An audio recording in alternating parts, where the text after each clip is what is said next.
নমস্কার, দুপুর 12টা খবর দিনভর নিয়ে আমি অতনু রয়েছি আপনার সঙ্গে। বেশ কয়েকদিন হয়ে গেল আমরা এসআইআর এই শব্দের সঙ্গে পরিচিত।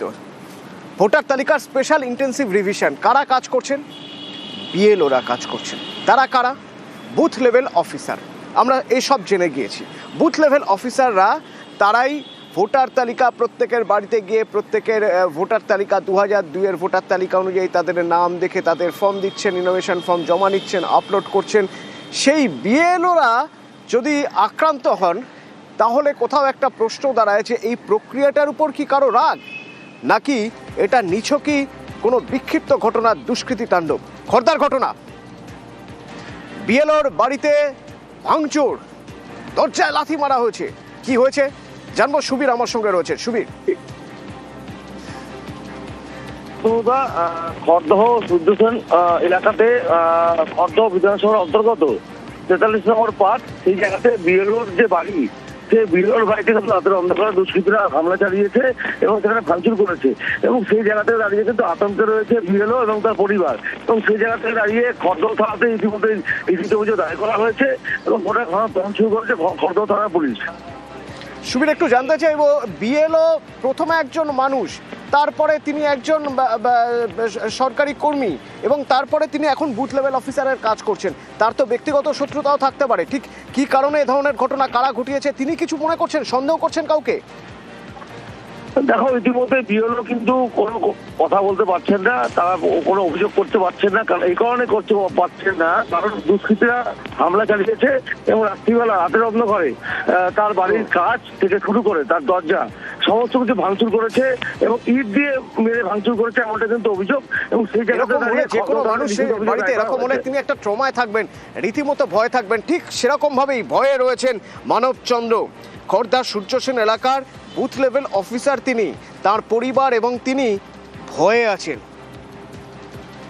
বাড়িতেই কাজ করছিলাম, তো কাজ করতে করতে হঠাৎ করে দুম করে আওয়াজ হয়। নিচে গিয়ে দেখি যে আমার দোতলার কাচের জানলা ঢিল দিয়ে মেরে এবং বড় আদলা ইট দিয়ে মেরে কাচের জানলাগুলা ভেঙে দিয়েছে এবং নিচের দরজার মধ্যে 2-3বার করে গুঁতো মেরে গেছে এবং বাড়ির ঢোকার এন্ট্রান্স সিঁড়িদের মধ্যে পানের গুটকা পিক ফেলে পুরো বাড়ির সামনেটা, পুরো এন্ট্রান্সটাই ঢোকার জায়গাটা পুরো নোংরা করে দিয়ে গেছে। কোন আক্রোশ করেছে?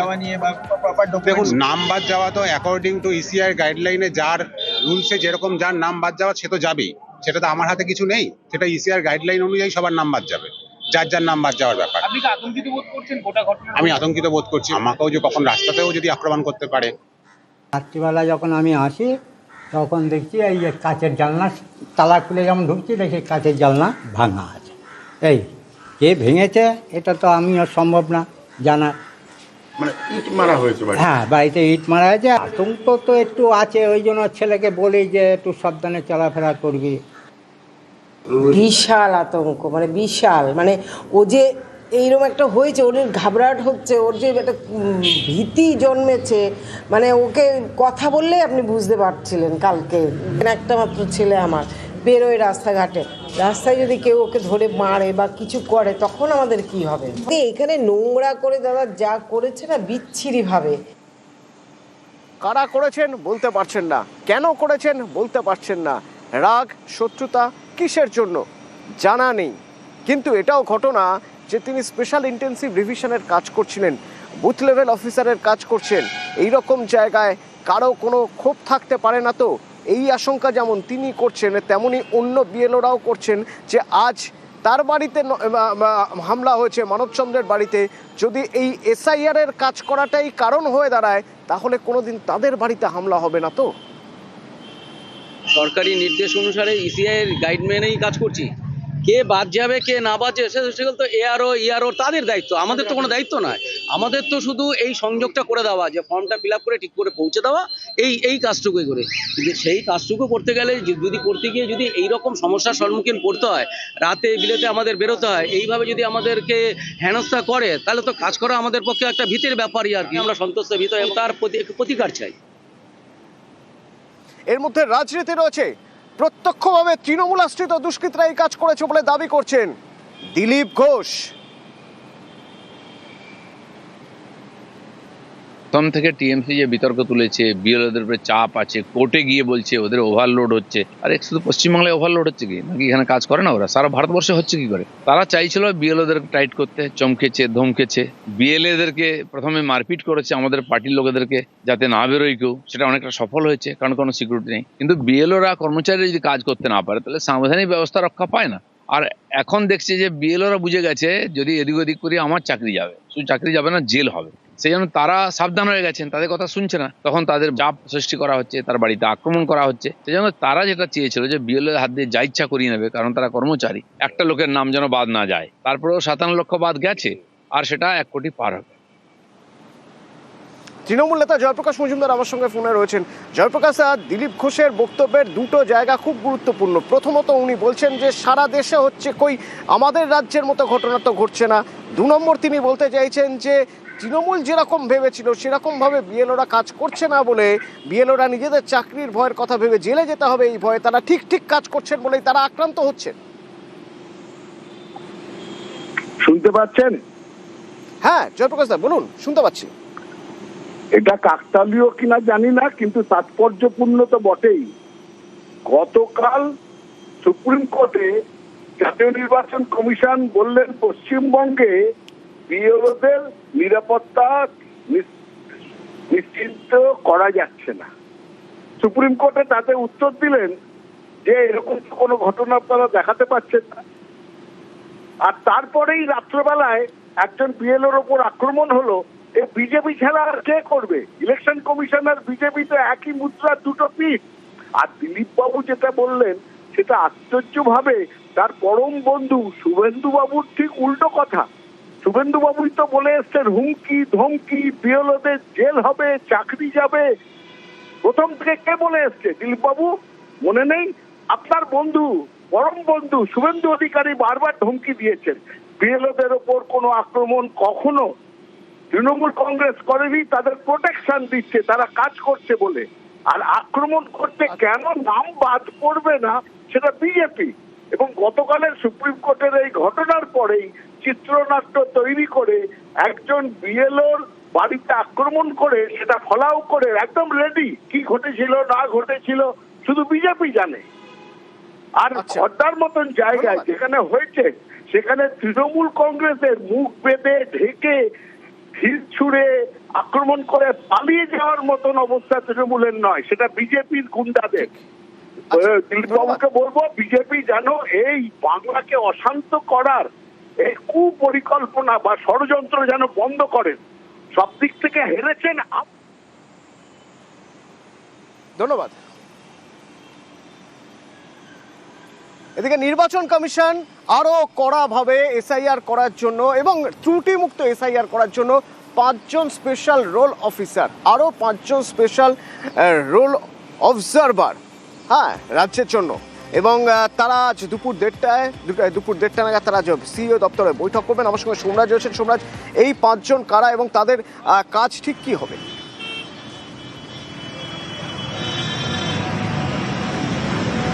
দেখো, তুমি জানো জাতীয় নির্বাচন কমিশনের তরফে ইতিমধ্যেই রাজ্যের যে 5টি ডিভিশন রয়েছে সেই 5টি ডিভিশনে এসআইআর এর কাজে নজরদারির জন্য এবং সরাসরি জাতীয় নির্বাচন কমিশনকে রিপোর্ট পাঠানোর জন্য 5 জন ডেপুটি সেক্রেটারি পর্যায়ের আধিকারিক যারা দিল্লির বিভিন্ন দপ্তরে কর্মরত রয়েছেন তাদেরকে নিয়ে আসা হয়েছে। ইতিমধ্যেই তারা কলকাতায় পৌঁছে গিয়েছেন। আজ দুপুর 1:30 থেকে রাজ্যের মুখ্য নির্বাচনী আধিকারিক মনোজ কুমার আগরওয়াল এবং রাজ্যের যিনি স্পেশাল অবজারভার হিসেবে এসছেন জাতীয় নির্বাচন কমিশনের তরফে রাজ্যেরই প্রাক্তন অফিসার সুব্রত গুপ্ত, তারা বৈঠক করবেন এই 5 জন ইলেকটোরাল স্পেশাল রোল অবজারভারের সঙ্গে। এর সঙ্গেও থাকবেন ইতিমধ্যে জাতীয় নির্বাচন কমিশনের তরফে যে রাজ্যের অফিসারদের মধ্যে থেকেই 12 জন স্পেশাল ইলেকটোরাল রোল অবজারভার নিয়োগ করা হয়েছে, তারাও থাকবেন সেই বৈঠকে।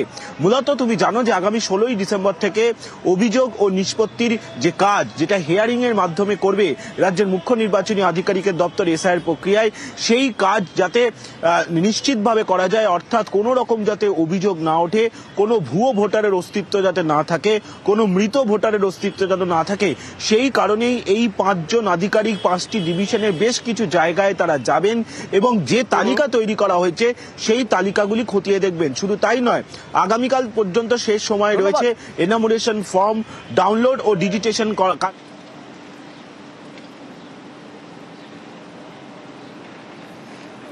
একদিকে নির্বাচন কমিশনের কাজ করছে সুষ্ঠু, অবাধ, শান্তিপূর্ণ ভোটের জন্য, ভোট প্রক্রিয়া যাতে আরও ভালোভাবে হয় তার জন্য। পাশাপাশি রাজনৈতিক দলগুলো তাদের মতো করে গুটি সাজিয়ে যাচ্ছে, তাদের মতো করে একে অপরকে আক্রমণ করে যাচ্ছে। যেমন কোচবিহারে, একেবারে সীমান্তবর্তী জেলা, সেই কোচবিহারে দাঁড়িয়ে মমতা বন্দ্যোপাধ্যায় বলছেন এ রাজ্যে বিজেপি এলে ডিটেনশন ক্যাম্প হবে।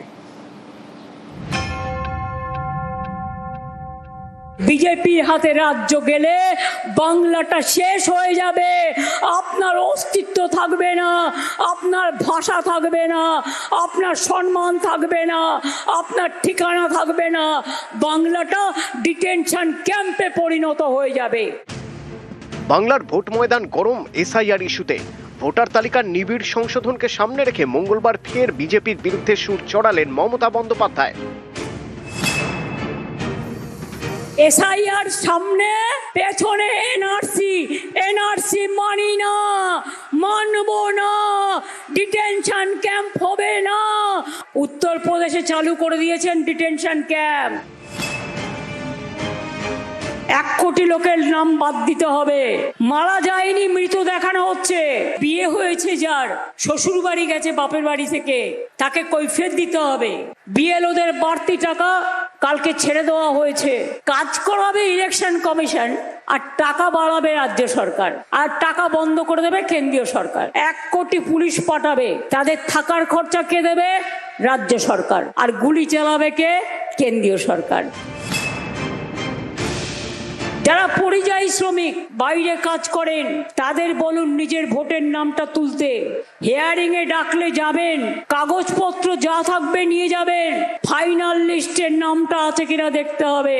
এদের চালাকি হচ্ছে, ফাইনাল লিস্ট তৈরি করেই তারপরের দিন ইলেকশন ডিক্লেয়ার করে দেবে, যাতে কেউ কোর্টে যেতে না পারে। বাংলাদেশ সীমান্ত ঘেঁষা কোচবিহার জেলা, বড় সংখ্যায় রাজবংশীদের বাস। সেই কোচবিহারের সভাতেই সীমান্ত নিয়ে চড়া সুর তৃণমূল নেত্রীর গলায়। বিএসএফ যদি কারোর ওপর কোনো অত্যাচার করে, মেয়েদের এগিয়ে দিন, মেয়েরা সামনে দাঁড়াবে, ছেলেরা পেছনে থাকবেন। আমি দেখতে চাই মা বোনদের ক্ষমতা বড় না বিজেপি পার্টির ক্ষমতা বড়। তৃণমূল কংগ্রেস সর্বশক্তি দিয়ে লড়াই করছে, আমরা বিজেপির কাছে মাথা নত করি না। কেউ আপনাদের বাংলা থেকে বিতাড়িত করতে পারবে না যতক্ষণ আমরা থাকবো। অত সাহস কাউকে আমি দিইনি। 2021-এর বিধানসভা ভোটের সময় কোচবিহারের শীতলকুচির বুথে কেন্দ্রীয় বাহিনীর গুলিতে 4 জনের মৃত্যু হয়। এদিন কোচবিহারের সভায় মমতার মুখে সেই শীতলকুচির প্রসঙ্গ। শীতলকুচিতে গুলি করে মারো, ভুলে গেছেন সব? নির্বাচনের সময় রাজবংশী মানুষের কথা বলেন, আর নির্বাচনের আগে আসাম থেকে নোটিশ পাঠাচ্ছেন কুচবিহারের লোককে। কেউ যাবেন না, আপনারা বাংলায় থাকেন, বাংলায় থাকবেন, বহাল তবিয়তে থাকবেন। এত বড় সাহস! নিউজ 18 বাংলা। আচ্ছা, এই যে এসআইআর হচ্ছে, এসআইআর এর যে খসড়া তালিকা, সেই খসড়া তালিকা যাদের নাম থাকবে না, কি হবে? তাদের জন্য হিয়ারিং হবে। তো এই হিয়ারিং ধরে নেওয়া যাক একটা বুথ থেকে কতজন মানুষের হতে পারে, সংখ্যাটা কিন্তু খুব একটা কম হবে না। তার কারণ অনেক জায়গায় ডেটা এন্ট্রি অপারেটরের সমস্যা 2002-এর, এবং নানাবিধ সমস্যায় অনেকেরই হয়তো খসড়া তালিকায় নাম আসবে না। তাহলে এবার কি করতে হবে? তাহলে এবার এই হিয়ারিংয়ে যেতে হবে। এই হিয়ারিংয়ে কোথায় যেতে হবে না, আপনার পাড়ায়, আপনার কোনো স্কুল কলেজ এরকম কোনো জায়গা বা কমিউনিটি সেন্টার, সেখানে হলে তো ভালো হতো। আপনি কাজের মধ্যে যেতে পারতেন, কোনোভাবে কাজ মিটিয়ে আবার ফিরে আসতে পারতেন। না, নির্বাচন কমিশন জানিয়ে দিয়েছে জেলা শাসকের দপ্তরেই হিয়ারিং হবে। সোমরাজ আমার সঙ্গে সরাসরি রয়েছে। সোমরাজ, নির্বাচন কমিশনের এই সিদ্ধান্তের পিছনে কারণ জানতে চাইব। দ্বিতীয়ত একটা বিষয় বোঝার চেষ্টা করব যে এখানে হয়রানির একটা সুযোগ তো থেকে যাচ্ছে, কারণ প্রচুর মানুষ গিয়ে দাঁড়িয়ে থাকবেন সেখানে, একটাই মাত্র জায়গা, সেখান থেকে হবে হিয়ারিং।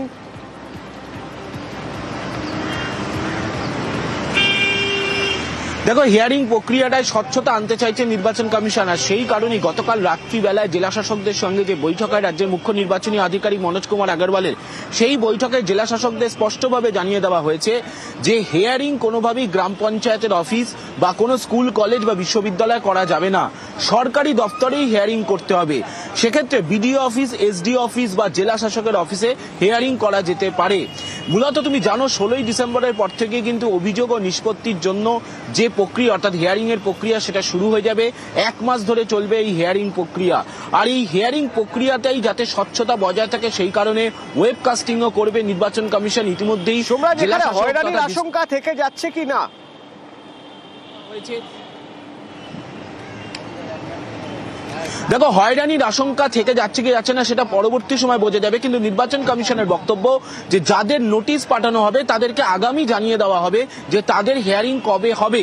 2 থেকে 3 দিন আগেই তারা নোটিশ পেয়ে যাবেন, অর্থাৎ যেদিন নোটিশ পাঠানো হবে তার 2 থেকে 3 দিন বাদে হিয়ারিং হবে।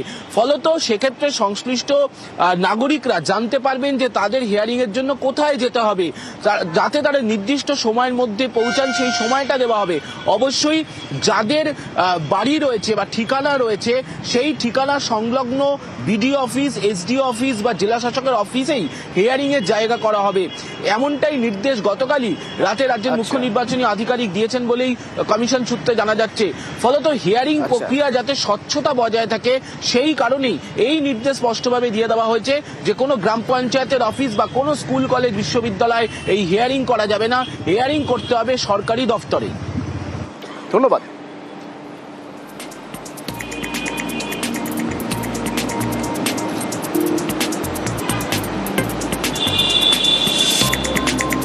এদিকে বারুইপুর পূর্ব বিধানসভার ইআরও এবং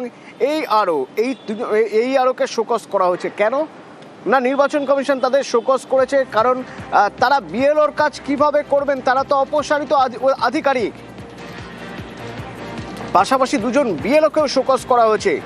এসআইআর চলাকালীন এই প্রথম নির্বাচন কমিশন ইআরও নিয়ে কোনো পদক্ষেপ করলো।